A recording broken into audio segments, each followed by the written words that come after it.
मैं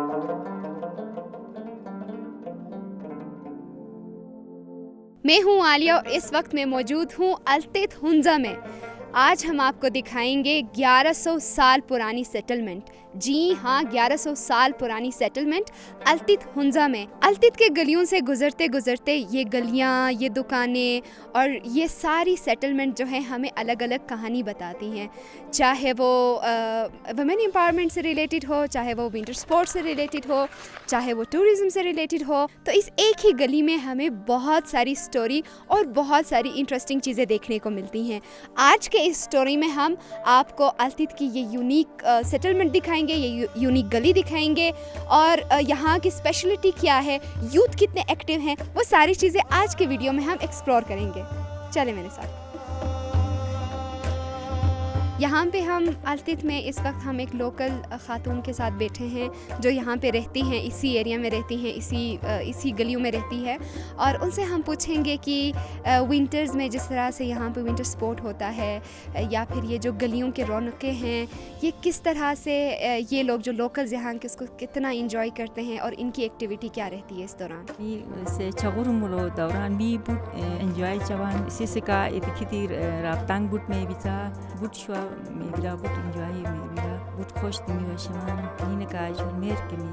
जैसे कि मैं आपको बता रही थी कि अल्तित की ये गलियाँ बहुत सारी हमें स्टोरीज़ बताती हैं और हर एक स्टोरी के बाद एक टैलेंट और आर्ट ही आर्ट हमें नज़र आता है। यहाँ पे हम आगे आते आते यहाँ पे आप देख रहे हैं कि कुछ थ्रेड आर्ट के यहाँ पे डिस्प्ले किया गया है और इस तरह की और यहाँ पे चीज़ें हैं। तो ये बनाई हैं हुंजा स्कूल ऑफ आर्ट के बच्चों ने और वहाँ पे डिफरेंट एक्टिविटीज़ होती हैं आर्ट के थ्रू।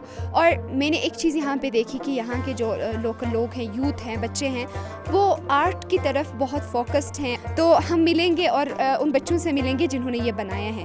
वहाँ पे मुझे वाइकिंग का एक कैरेक्टर नज़र आ रहा है। कहीं ये वाइकिंग फिल्म का कैरेक्टर तो नहीं है? उसने अपना हुलिया भी आर्टिस्टिक बनाया हुआ है। हेलो, क्या हाल है? कैसे हैं आप? ठीक है। अच्छा, मुझे ये बताएं आपका नाम क्या है? राशिद। मेरा नाम राशिद है। अच्छा राशिद, ये आर्ट आपने खुद बनाया है? जी, मैंने खुद बनाया है। आपका गुरु कौन है? आपको किसने सिखाया? मैं सेल्फ टॉट आर्टिस्ट हूँ। हाँ जी, मेरा कोई उस्ताद नहीं अभी तक, लेकिन मैं सोच रहा हूँ कि कोई उस्ताद पकड़ लूँ। तो हमें बताएं कि थ्रेड आर्ट आपने कब शुरू किया था? आपके साथ और कितने बच्चे हैं जिनको आप सिखा रहे हैं? थ्रेड आर्ट मैंने तकरीबन कोई 6 महीने हो गए जब से मैंने शुरू किया हुआ है। बाकी हुंजा स्कूल ऑफ आर्ट्स में मैं टीचर हूँ। कम्युनिटी के जितने भी बच्चे हैं, तकरीबन हमारे पास कोई 20+ स्टूडेंट्स हैं जिनको हम सिखा रहे हैं। चलिए, आपके अपनी ड्राइंग हमें थोड़ा सा दिखाएं। इधर है, ये अनफिनिश्ड पीस है। मैं आपको बता देता हूँ, इसकी सबसे पहले इसकी होती है आउटलाइन, मतलब इसकी पहली आउटलाइन देनी पड़ती है, ठीक है ना। आउटलाइन के ऊपर इसकी डॉटिंग होती है, जो कि डॉटिंग होती है नेल से। नेल के बाद जाता है थ्रेड। जिस तरह आप देख रहे हैं, ये थ्रेड है। जब थ्रेड एक बार शुरू हो जाता है तो उसकी अपनी पैटर्न मतलब जितनी है वो एक ही बार में मतलब ख़त्म हो जाती है। एक ही बार बांध लो, दूसरी बार मतलब वो जब आप काट लोगे उसको, वो ख़त्म हो जाएगी बिल्कुल। बाकी इसके ऊपर मज़ीद काम होने वाली है। ये अनफिनिश्ड है, अभी देख सकते हैं ना, इसके अंदर अभी हमने फिल करने हैं। तो बहुत खूबसूरत आपका टैलेंट है और बहुत खूबसूरत ये आर्ट है। उम्मीद है कि आपकी तरह और आर्टिस्ट हमें इन फ्यूचर गिलगित बल्तिस्तान में देखने को मिलेगी। इन गलियों से आगे चलते चलते आप देख सकते हैं कि यहाँ पे जो रेस्टोरेंट बनाए गए हैं, जो खाने पीने की जगहें हैं, उनको पुराने कंस्ट्रक्शन पे ही उनको दोबारा से रिनोवेट किया गया है। दोबारा से यहाँ पे सीमेंट के या फिर दूसरे जो आजकल अनप्लान्ड कंस्ट्रक्शन होती है उस तरह से नहीं किया गया है। इनकी जो पुरानी कंस्ट्रक्शन थी, यहाँ पे जो पुराने घर थे, उन्हीं को रिनोवेट करके बहुत यूनिक तरीके से जगह यूटिलाइज़ की गई हैं, जहाँ पे लोग उस पुराने वाइब को एंजॉय भी कर सकते हैं और नमकीन चाय को भी एंजॉय कर सकते हैं। आप समझ रहे होंगे कि मैं किसी फोर्ट में बैठी हूँ, लेकिन मैं किसी फोर्ट में नहीं बैठी हूँ, मैं एक रेस्टोरेंट में बैठी हूँ और चाय का इंतज़ार कर रही हूँ। ये है एंशिएंट सिप हुंजा और इसको जो है पुराने घर को रिनोवेट करके उसको रेस्टोरेंट बनाया गया है। इसका लुक आप देख सकते हैं कि कितना ज़्यादा एस्थेटिक है और यहाँ पे जो हमारे लोकल म्यूज़िकल इंस्ट्रूमेंट है उनको डिस्प्ले किया गया है। लाइटिंग बहुत वार्म रखी गई है और यहाँ पे जो मटेरियल यूज़ हुई है, इसको दोबारा जब रिनोवेट किया गया है।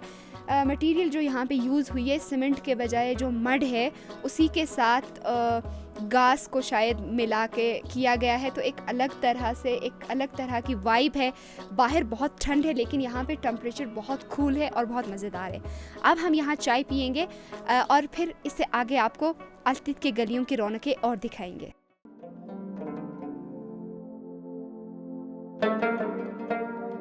अब हम आपको अल्तित के एक ख़ास जगह दिखाने वाले हैं। ये वो जगह है जहाँ पे जब भी कोई गैदरिंग होती थी या फिर कोई शादी का कोई इवेंट होता था तो यहाँ पे वो मुनक्किद होती थी, जहाँ पे इस पूरे एरिया के लोग एक ही जगह गैदर होते थे और इस इवेंट को सेलिब्रेट करते थे। इसके अलावा जो गांव के बुज़ुर्ग शहरी हैं वो भी यहाँ पे जैसे कि धूप सेकना या फिर बैठ के बातें करना, तो ये उनकी भी ख़ास जगह है और इस जगह का नाम है चतक।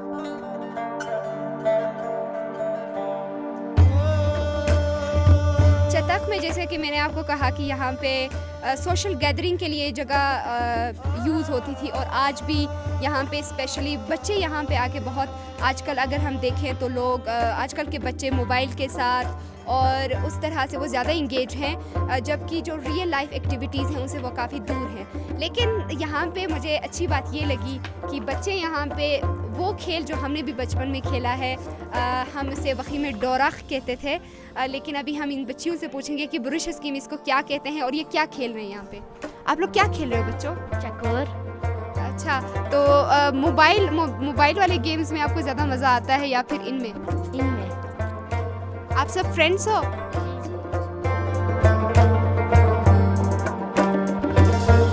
अल्तित के पुराने इन गलियों में हमें हमारे आबा व अजदाद की याद आती है कि उन्होंने कितनी महारत से ये गलियां कंस्ट्रक्ट की हैं, कितनी खूबसूरती से ये गलियां कंस्ट्रक्ट की हैं। और आज के इस डिजिटल दौर में जहां हम रियलिटी से काफ़ी दूर हो चुके हैं, यहाँ पे आज भी इस कंस्ट्रक्शन की वजह से या इस वाइब की वजह से मैं कहूँगी कि बच्चे अभी भी अपने कल्चर के साथ कितने कनेक्ट हैं और वो कितने सोशलाइज्ड हैं और उनके लिए यहाँ पे इस एक ही जगह में उनके लिए इतनी अपॉर्चुनिटीज़ हैं, इतनी एक्टिविटीज़ हैं कि यहाँ पे जो उनके माँ बाप हैं उनका कहना है कि ज़रूरत ही नहीं पड़ती है कि बच्चे घर में मोबाइल के साथ ही रहें। बाहर उनके लिए इतनी एक्टिविटीज़ हैं, चाहे वो विंटर स्पोर्ट्स हों और यहाँ तक कि जैसे हमने आपको दिखाया कि पुराने जो रिवायती हमारे खेल हैं वो भी बच्चे यहाँ पे बड़े शौक़ से खेलते हैं और एक दूसरे के साथ सोशलाइज होते हैं, एक दूसरे से सीखते हैं।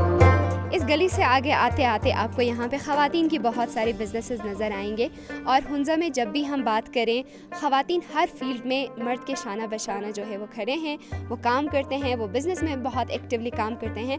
तो यहाँ पे हर साल जो है जब विंटर स्पोर्ट का आगाज़ होता है, नॉट ओनली विंटर, समर्स में भी यहाँ पे ख़वातीन हैं जो अपने बिज़नेस चलाती हैं। और अब हम आपको मिलाएंगे एक ऐसे खातून से जो यहाँ पे अपना रेस्टोरेंट चलाती हैं। मैंने ये बिज़नेस तकरीबन 2017 में स्टार्ट लिया था। वहाँ पे ये अल्तित फोर्ट के गेट के साथ मेरा घर बना हुआ था, तो काफ़ी गेस्ट आके पूछते थे कि चाय है, ये पानी है। तो उसी आइडिया से मुझे वो हुआ कि बच्चे मेरे स्कूल जाते हैं, क्यों ना मैं रेस्टोरेंट खोलूँ यहाँ पे। तो वहाँ पे स्टार्ट किया, माशाल्लाह बहुत अच्छा चला। उसके बाद फिर मैंने स्कूल में कैंटीन खोला।